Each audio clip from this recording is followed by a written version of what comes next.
I woke up in a house that doesn't exist. I didn't believe in the mystical, at least not before. It happened in winter, a real winter, and not like now, when snow melts before it hits the ground. Back then, it was quiet, freezing, and very dark.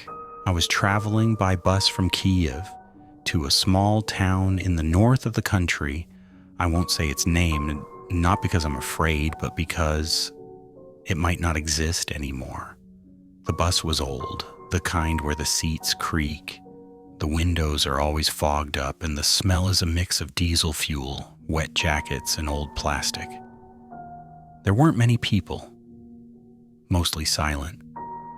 One man, around 50, was dozing off with his bag hugged to his chest. A woman in a headscarf clutched a bag of groceries. Someone was listening to music through cheap headphones. We left late. It was already after 9 in the evening. Outside the window, forest, solid, black, endless. I was going to a house I inherited after my grandmother's death. An old village house I hadn't seen since childhood. Honestly, I didn't want to go. But documents, inheritance, paperwork, all of it forced me onto that bus. About 2 hours into the trip, the bus stopped abruptly. The driver stood up, looked around, and said, "We're not going any further. The road is blocked by snow. Anyone going to the final stop, get off here." "Here." Someone laughed nervously. "This is just forest." "We can't go any farther," the driver replied dryly. Strangely, no one argued. We got off. The bus drove away and disappeared into the darkness almost instantly. Only we remained. The snow and the silence. The village was supposed to be about a mile away, that's what they told me. We walked in silence, the snow crunched beneath our feet. The air was so cold it felt like it was cutting into my lungs. After about 10 minutes, I noticed something strange. There were no footprints in the snow. I stopped, looked back. We had been walking in a line, but behind us, untouched snow, no tracks, nothing. "Do you see this?" I asked. The woman in the headscarf glanced back, frowned, and said, "Don't look behind you. It's not done here." "Not done? What do you mean?" She didn't answer. We reached the village. The houses stood crooked, roofs buried under thick layers of snow. No lights in the windows. But the worst thing was something else. The snow around the houses was perfectly smooth. No paths, no footprints, no signs of life. "Does anyone live here?" I whispered. "They do," the man with the bag replied. "Just not everyone." I found my grandmother's house quickly. It looked exactly like in my memories, old with peeling shutters. The door wasn't locked. Inside it was warm, too warm for a house without heating. A cup stood on the table. Steam was still rising from it. "Grandma?" I called out automatically.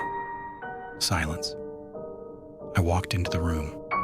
A blanket lay on the bed, crumpled, as if someone had just gotten up, and then I saw the mirror. It hung across from the door, old, darkened with age. I stepped closer and didn't see myself. In the mirror stood another man, a bit older, exhausted, with familiar eyes. He looked at me and quietly said, "You finally came." I woke up on the floor. The same woman in the headscarf was standing over me. "You fell asleep," she said. "It happens here." "Who was in the mirror?" I asked. She was silent for a long time. "That was you?" she finally said. "The one you'll remain."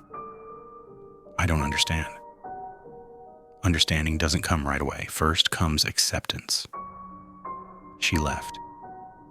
The door closed by itself.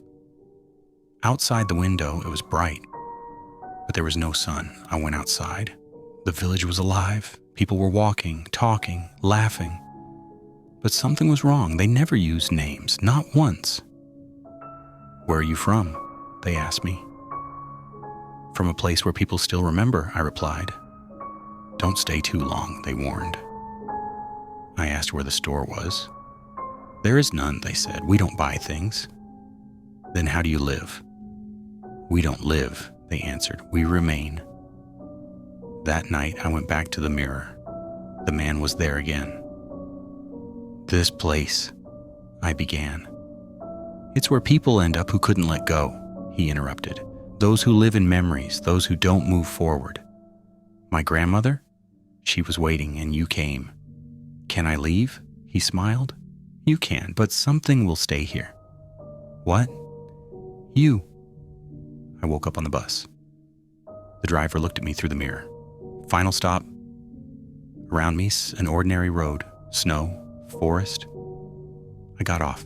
There were footprints, but something still felt wrong. When I looked at my reflection in the bus window, it seemed like someone was looking back from inside. Sometimes when I look into a mirror at night, I see him. He doesn't move. He doesn't speak. He just waits. I don't know if any of this was real. Maybe I just fell asleep on the road. But sometimes I dream of that village. Without footprints, without names, and I know if I ever go back there again, I won't return.